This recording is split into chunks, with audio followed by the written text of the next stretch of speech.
When selling to a tough market, it can be difficult to figure out how to get your way in there. And sometimes you don't even know who the right prospect is or what they care about. So trying to grow your company can be very difficult. That's why it's important for you to listen to this episode from Shaunak Roy. Shaunak, founder of Yellowdig, they're doing awesome stuff in the education sector, but a very, very difficult market to wiggle your way into. Well, he had a tough experience when they started, and they had to pivot a few years later and completely rebuild their app. His story is going to be important for you to listen to if you're an early stage company trying to figure out how to grow, because they've been successful now, but it took them a little while, and he shares some of the exact things they did. It might be important for you to hear that too. Welcome to Scale Your SaaS, the podcast that gives you proven techniques and formulas for boosting your revenue and achieving your dream exit. Brought to you by a guy who's done just that multiple times. Here's your host, Matt Wolach. And welcome to the show. Very excited to have you here. Thank you very much for coming. If you're listening, thanks for doing that. If you're watching on YouTube, thank you for doing that as well. I am really excited for today's episode and glad that you're here with us. I'm here with Shaunak Roy. Shaunak, how's your day going? So far, so good. You know, it's just one of those days in the middle of the week. So living through it. Awesome. I think we're all living through it, and hopefully we're living the dream, as they say. But let me tell everybody about you, Shaunak. So Shaunak is the founder and CEO of Yellowdig. Yellowdig is a community-driven, active learning platform adopted by over 130 colleges and universities, K-12 schools, and corporate training clients. Yellowdig's mission is to transform every classroom into an active, social, and experimental learning community. Shaunak graduated with a degree in mechanical engineering from IIT Bombay and completed his graduate studies at the Massachusetts Institute of Technology in Boston. Beautiful place, by the way. Prior to founding Yellowdig, Shaunak spent a decade advising global companies on technology, strategy, and growth. So he knows his stuff around software. He knows his stuff about creating software that's going to grow and scale, and I cannot wait to hear his story. So once again, Shaunak, thanks for coming on the show. Yeah, thank you. Thanks for the invite, Matt. Absolutely. So tell me, what have you been up to lately and what's coming up for you? Well, lately, you kind of in terms of the company, we have been on this journey for the last 8 years now. And, I was used to say 7 years, but now just it became 8 years. So I was looking back and say, what did we do for the last 8 years? Wow. And was it a worthwhile investment of time? So, a little bit of kind of thinking back and also thinking in the future, which is one part of, getting into a new year is to think about all the things that we are going to do this year. And then we will judge again in the end of the year what we accomplished. So I'm kind of in the middle of that kind of cycle or that planning phase right now for the company. Very cool. I love those phases myself. I've been in a few of them. But I want to kind of go back. Where did you get the idea for Yellowdig? How did that whole thing happen? Well, the story kind of goes by this, which is, I was employed in a company, gainfully employed, and then I kind of wanted to be an entrepreneur. It was always in the back of my mind that one day I'm going to start this company, which is going to be this. So, 8 years back, I quit my job. Actually, it kind of worked backwards, where I kind of decided that this isn't the time for me to plunge, and I did plunge in with a little bit of background work. And I thought about things that gets me excited. One thing I love doing is building products, technology products. And I kind of enjoy doing those sketches, enjoy doing those brainstorming sessions. So one thing was I was kind of really geeking out in the idea of learning.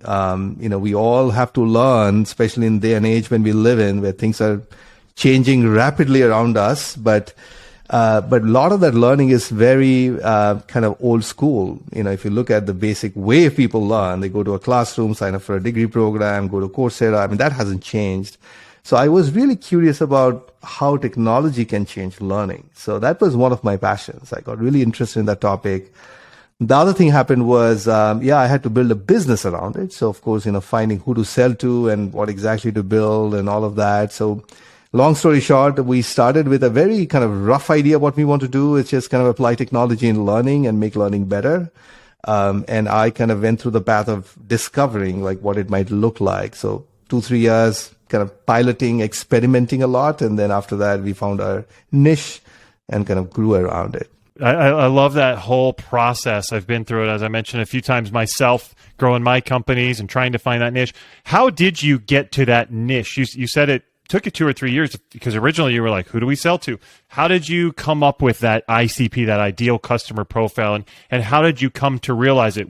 Did you know it right away, or you just wanted to prove it out? Or did you have to go through a whole process to try and identify who that was? How'd that go?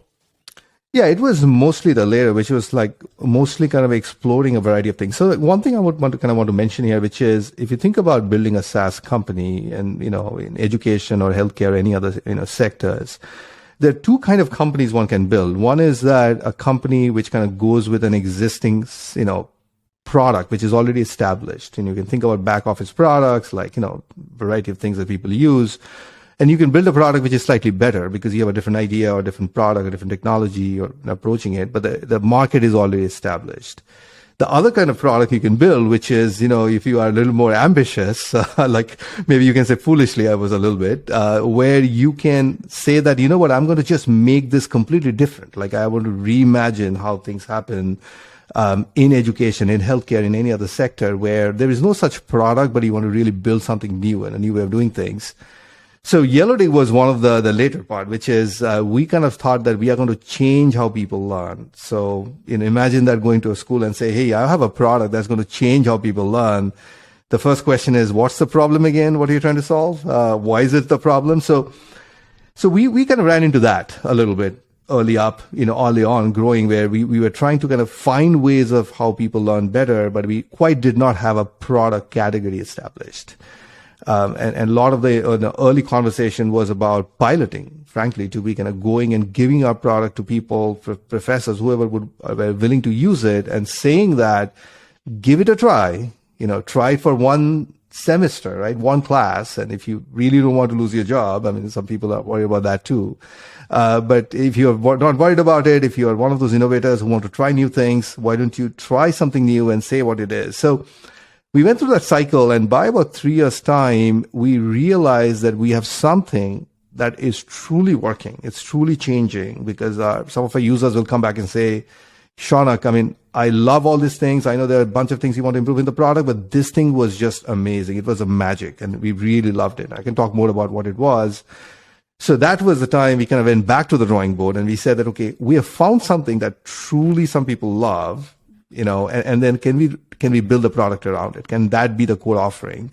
So we went through a kind of completely rebuild of our platform 3 years in to kind of really build the platform around that piece, and which is what we're doing now. So first things first, I mean, that had to be kind of scary to realize, we got to rebuild everything. We're already this far down. We've got to rebuild everything. And then secondly, what was that? What made you do that? So absolutely scary. For me, for our team, for our investors, because we had raised some money by then, and we kind of also kind of, it's not a great thing to go back to investors and say we are going to rebuild it. But the exciting part was that, we had a core team which already has seen the magic part of it. Like, if we did this thing, how transformative it is for our users who are using it and how they're benefiting from the product. So I think we were enough belief by then that this is going to work if we could build this thing properly. And the other exciting part was that, we had a bunch of technical debt, right? 3 years in, and we're doing a bunch of experimentations, and we built features that didn't quite work out. So you can imagine the feature went away, but the code base had, some technical debt because of that. So we were excited about rebuild the whole thing where there won't be any technical debt. So we know exactly the problem that we are solving. We know how to build this thing. And we also knew that the kind of technologies we want to use to build it in a way so that we can actually scale it without much technical debt. Awesome. And in terms of the education sector that you're selling into, have you found them to be kind of slow to adopt technology? What's the pace there? Yeah, traditionally slow. If you look at education, it's $1 trillion plus industry, if you want to call it industry. I mean, so, we talk about tuition as being so high, and not only in the US, but all around the world, if you add everything up, I mean, trillions of dollars are being spent in education, but only about 2 to 3%, the numbers that I've seen, is in digital technologies. So if you look at the overall budget of a college or a university, an average one, you would see that 97 to 98% of the spent is salaries or books or things that they do in a physical, like building buildings or, kind of designing classrooms and things like that. And only a minuscule 2 to 3% goes towards actually building digital experiences that are going to engage learners online. Now look at the other side of the equation, who they're teaching, which is, young kids, even older people. We are spending hours and hours in online platforms. So, but education is not quite used to that. So the exciting part is that in the next 10 years, a lot of that spent and a lot of that work is going to move towards online education, which is already happening because of the pandemic and other things that are happening in the sector. At the same time, which creates this huge opportunity to kind of really build systems that are going to change education. So not only, kind of doing the brick and mortar kind of back office things, but also the front office, like how you can imagine education in an online environment. So yeah, it's an exciting times, but it also takes, essentially, be having relationships with our clients, which are universities, deans, professors, provosts, presidents, who are also with us kind of in this journey to kind of figure out what online learning would look like. 7 years down the line, we were just a company with a mission or a vision to build something, but now luckily we have hundreds of universities which are working with us now very closely in terms of designing that future. Very cool. And is that something, you mentioned that such a small percentage of the budget is allocated towards technology. Are you guys allocating some effort and some money towards education of your market to try and get them to understand how important it is for technology to aid in learning, for technology to help the overall education process? Are you guys putting some effort into educating everybody? I would say our sales and marketing is entirely towards educating the market. I would say that, if you go to higher education and you say that I have this piece of software, please buy it, they would not buy it because they typically would buy based on things that they have used, they see value in it, or, so one of their peers, maybe a professor who's teaching in a different department in a different school, or it could be a different institution, has used it and have seen value. That's how they buy education technologies. So our effort from a sales and marketing standpoint is to kind of enable that. To give you some examples, just this week, tomorrow and day after, we are hosting a 2-day summit where we have invited over like 50 speakers from our client base who are going to come in and talk about their journey, not only with our product, they may present about our product, but they may also talk about other products that they're using or their overall ecosystem. So, and that we see is the biggest, one of the largest way we are driving our sales and marketing, which is why kind of having our clients talk about their experiences and learn from each other, to, use our technology or other technologies in the market. That's genius, by the way. I love those types of get-togethers. Is that going to be virtual, or is that yes? Or is that it's a fully virtual get-together? Yeah, fully Summit? virtual. Yeah, and it so happens that education. I don't think enough companies. Yeah, I was just going to say that. I was just going to say that when we decided to do this thing about 3 or 4 months back, and we had this debate that whether we should do it in person or virtual, because in person you have that person for 2 days, for example, and you can plan it around it. We decided to go virtual because a lot of people are starting to kind of not travel as much for a variety of reasons, especially in the economy we are in.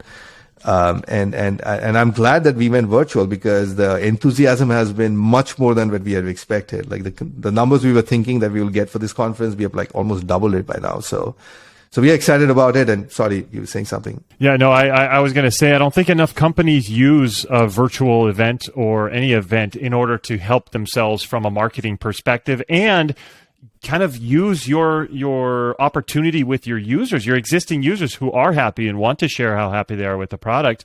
I love that you're combining some of the education you're doing along with just users sharing their experience. That the more that we can do that, the better that's going to help the marketing and sales effort. I love it. Yeah, no, thank you. I mean, we have been surprised to see the level of engagement and excitement around it. And yeah, I wish I did it like 3 years back, but this is a good time for us to get started with it. Fantastic. So in terms of your company, looking at the growth that you've had, what were some of the best moves that you made along the way that kind of helped your company achieve some of the success, some of the results that you've gotten, Shaunak? Well, I think, in terms of, making the right decisions, like we have done plenty of wrong decisions, as you would imagine. I mean, I've probably done much more bad decisions than good decisions, but overall, over time, hopefully we have learned from those decisions to make right ones. So, in terms of starting a company, I'll say kind of 2 things that are important and which we have done, some examples. One is that you have to do the basics right.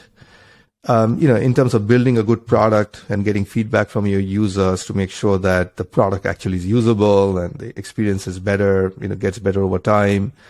having the right client success organization so that users who decide to use your platform actually get supported through the process and they see the value, and having a sales organization that is starting to kind of, and marketing as well to kind of do some of the things that we're doing. So, I mean, one thing I would say is that, there is no silver bullet. I mean, it's almost like kind of making sure all the bare basics are all done right so that the business works is kind of very important.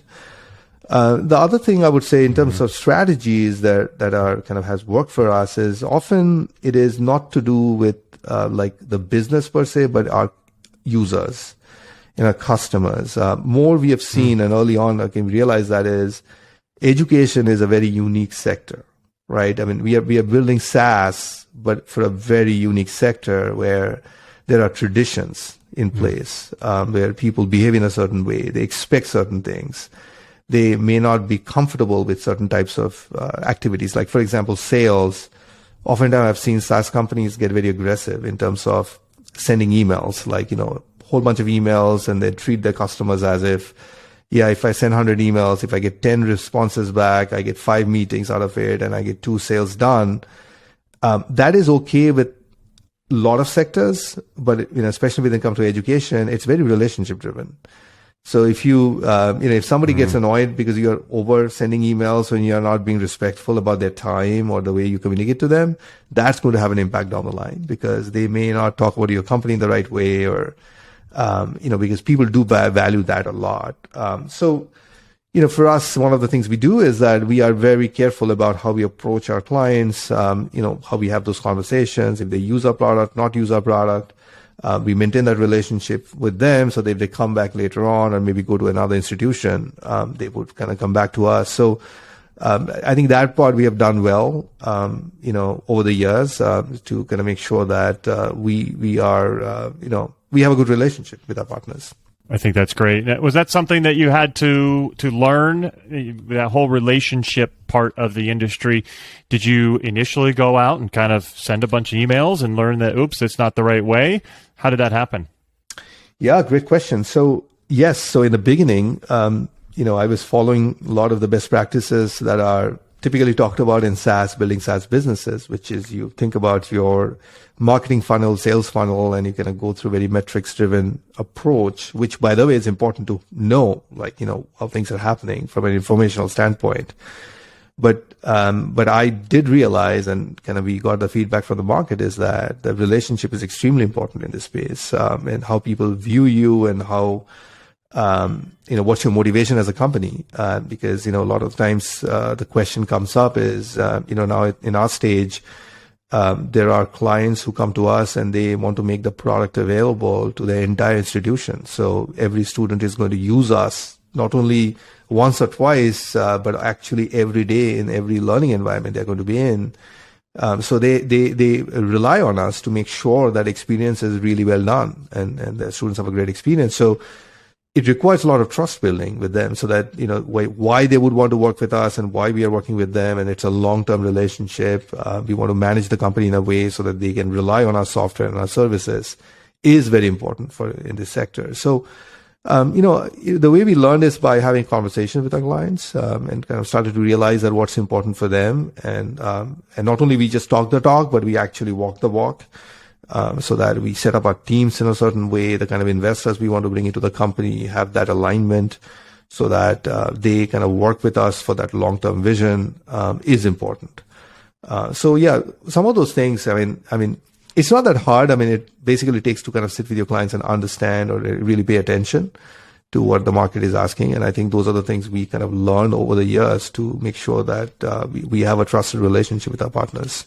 Yeah, I think that's super important. That partner relationship is absolutely critical.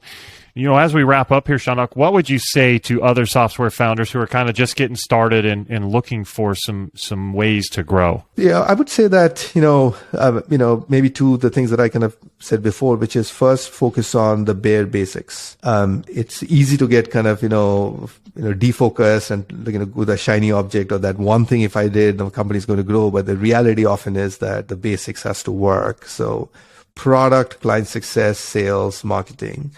and having the right people in the right spots and having a clear focus strategy to kind of make things better over time is extremely important.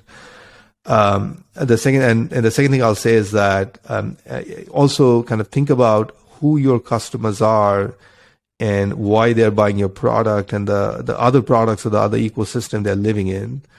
It's sometimes easy to kind of think of a software company as you're just providing your features and functionality and you're going to use it. But very often, what we have found is that it is a much more complicated system, especially for the vertical software businesses. So kind of really understanding that ecosystem and being able to kind of, align on their values and your values and the outcomes they're looking together is very important. So, if I were to say one thing, I think I would say that is one thing I see a lot of founders miss out early on if they do early on, including myself, by the way. If I did earlier on, I would have probably grown faster in the early years than we had, that we did, in our growth terms. It's fantastic advice, and I would totally agree as well. How can everybody get in touch with you or learn more about Yellowdig? Where can they contact you? Well, in terms of learning about the company, just go to our website, yellowdig.co. There's plenty of case studies and things that they do. If you're in education, if you want to learn more about the company, there are plenty of case studies out there. You can also reach out to our team by requesting a demo, and we'd love to kind of show you how the product works. And in terms of getting in touch with me, I would say LinkedIn is probably the best way. You can search my name in LinkedIn and send me a request. Love to chat. Perfect. And we'll make sure we put that into the show notes or in the description if you're watching on YouTube. Shaunak, this has been fantastic. Thanks so much for coming in and sharing your wisdom. Yeah, no, thanks so much, Matt. Enjoy the conversation, and thanks for doing this. I enjoyed it as well. And everybody out there, thank you very much for coming. Make sure you are subscribed to the show. You do not want to miss out on any other leaders and creators like Shaunak. Make sure you're hitting that subscribe button. That way you're going to get all of the advice and insights into growing your own company. Thank you very much for coming, and we'll see you next time. Take care. Thank you, Matt. Thanks for listening to Scale Your SaaS. For more help on finding great leads and closing more deals, go to mattwolach.com.